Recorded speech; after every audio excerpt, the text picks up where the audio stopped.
Hello students, देखो मैं तुम लोग को एक्सपोनेंट्स एंड पावर्स समझा रही हूँ। एक्सपोनेंट्स एंड पावर्स किसको बोला जाता है? जब कोई नंबर बार बार रिपीटेड मल्टीप्लिकेशन होता है कोई नंबर का, तो उसको हम लोग जितना बार मल्टीप्लिकेशन हुआ है उसको पावर के रूप में लिख देते हैं। और वो जो नंबरटा है जिसका मल्टीप्लिकेशन हुआ था बार बार, वो हो जाता है बेस, और जो जितना बार मल्टीप्लाई हुआ उसको वो बन जाता है पावर।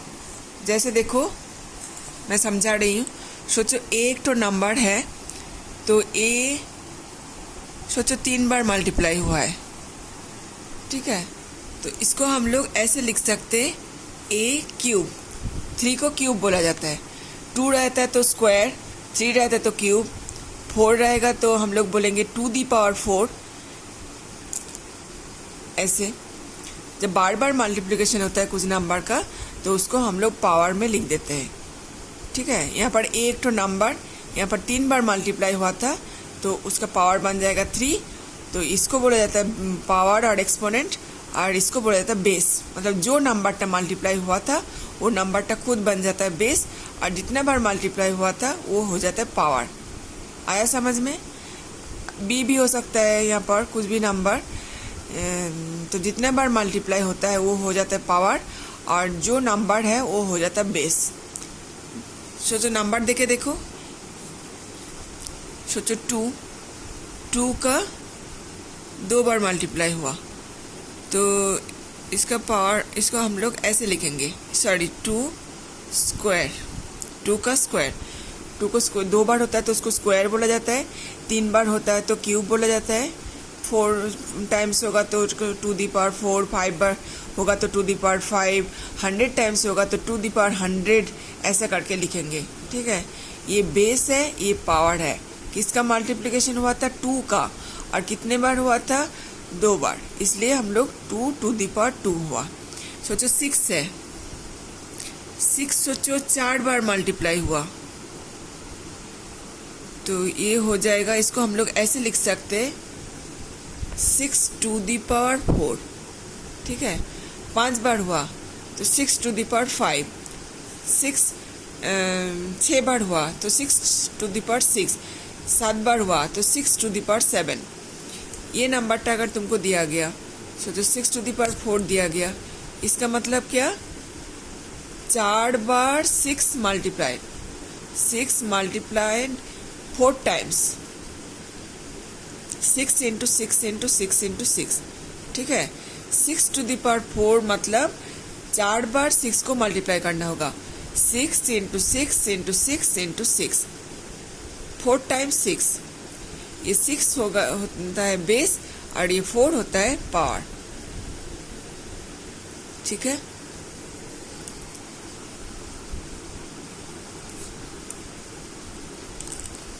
चार बार हो सकता है, 5 बार हो सकता है, 6 बार हो सकता है, 7 बार हो सकता है, बहुत टाइम्स हो सकता है। इसलिए हम लोग जब बहुत बड़ा नंबर हो जाता है तो इतना बार मल्टीप्लाई करके करके लिखना मुश्किल होता है ना, और मल्टीप्लाई करके भी जो नंबर आएगा वो भी बहुत बड़ा आएगा। इसलिए हम लोग अगर ऐसे पावर का रूप में लिख दे तो समझने में इजी होगा, लिखने में भी इजी होगा। तो ये बेस है, यहाँ पर बेस है 2, और पावर और एक्सपोनेंट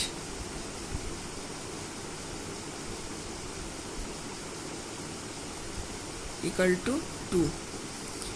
यहाँ पर देखो ए क्यूब था, यहाँ पर बेस इज इक्वल टू ए, और पावर इज इक्वल टू 3। यहाँ पर क्या था? बेस इज इक्वल टू 6, और पावर इज इक्वल टू 4, ठीक है। पावर और एक्सपोनेंट। अच्छा, इसके बाद मैथ समझाएंगे। उससे पहले बेस एक्सपोनेंट का कुछ रूल्स होता है, रूल्स और लॉज यहाँ पर मैं दिखाया। लॉज,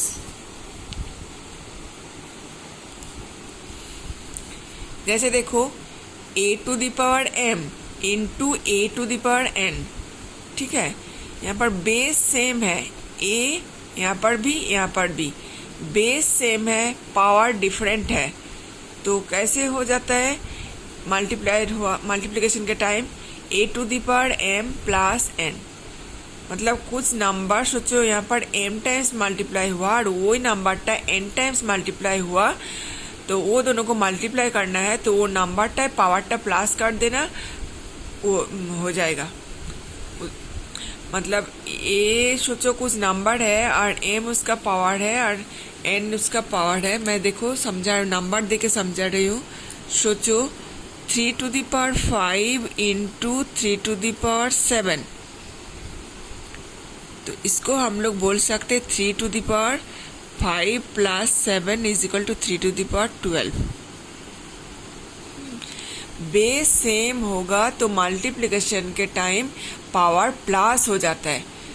3 to the power 5 मतलब 5 बार 3 को मल्टीप्लाई करोगे और 7 टाइम्स 3 को मल्टीप्लाई करोगे, फिर वो प्लस कर दोगे, जो वैल्यू आएगा 3 को ये 5 प्लस 7 करके मतलब 12 टाइम्स 3 को मल्टीप्लाई करोगे, वो सेम ही आएगा। ठीक है, मतलब जब बेस सेम होता है तो मल्टीप्लिकेशन के टाइम पावर प्लस हो जाता है। A to the power m into a to the power n is equal to a to the power m plus n. उस तरह a to the power m और divided by a to the power n, यहाँ पर भी base same है लेकिन power different है, तो डिवीजन के टाइम क्या होता है, पावर माइनस हो जाता है।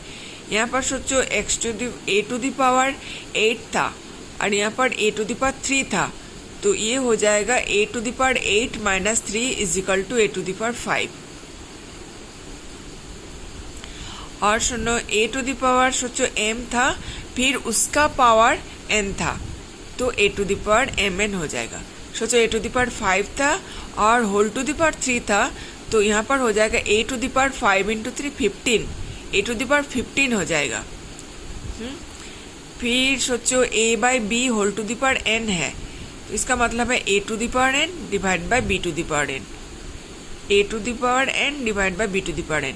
ऐसे a by b whole to the power n अगर था पावरटा, इसका मतलब a to the power n divided by b to the power n। और a by b whole to the power अगर माइनस n था, तो ये पावर अगर माइनस रहता है तो इसका रेसिप्रोकल हो जाता है। मतलब a by b whole to the power minus n था, तो ये इस हो जाता है b by a whole to the power plus n। हम लोग ये माइनसटा अगर पावरटा पॉजिटिव करना चाहते हैं तो इसका रेसिप्रोकल हो जाता है, मतलब a बाई बी जो था वो b बाई ए हो गया।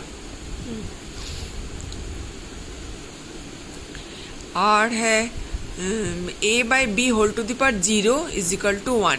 किसी का भी पावर 0 है तो उसका वैल्यू है 1। a by b whole to the power 0 is equal to 1, मतलब a टू द पावर 0 या something to the power 0 is equal to 1।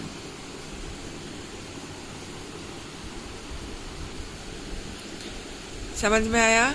और एक बार देखो a to the power m into a to the power n is equal to a to the power m plus n।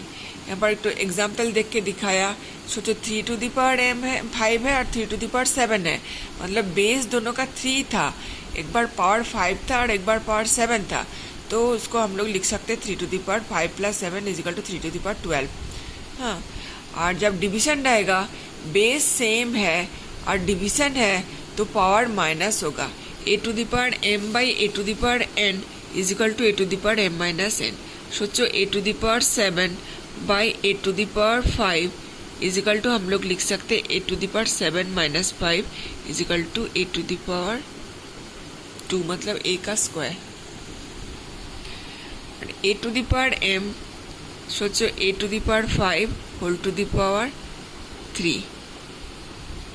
m सोचो 5 था और n सोचो 3 था, तो ये हो जाता है a to the power mn, मतलब a to the power 15, 5 into 3 करके 15।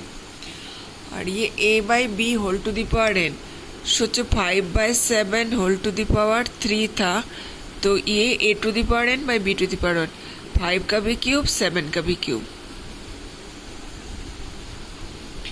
और a by b whole to the power minus n is equal to b by a whole to the power n, equal to b to the power n by a to the power n. यहाँ पर भी सोचो 3/5 whole to the power -2, तो हो जाएगा 5/3 whole square is equal to 5 square by 3 square. 3 का ये power अगर पॉजिटिव रहता तो 3 का स्क्वायर बाई 5 का स्क्वायर होता तो 9/25 होता। माइनस है इसलिए हो जाएगा 25/9। 5 का स्क्वायर 25 और 3 का स्क्वायर 9।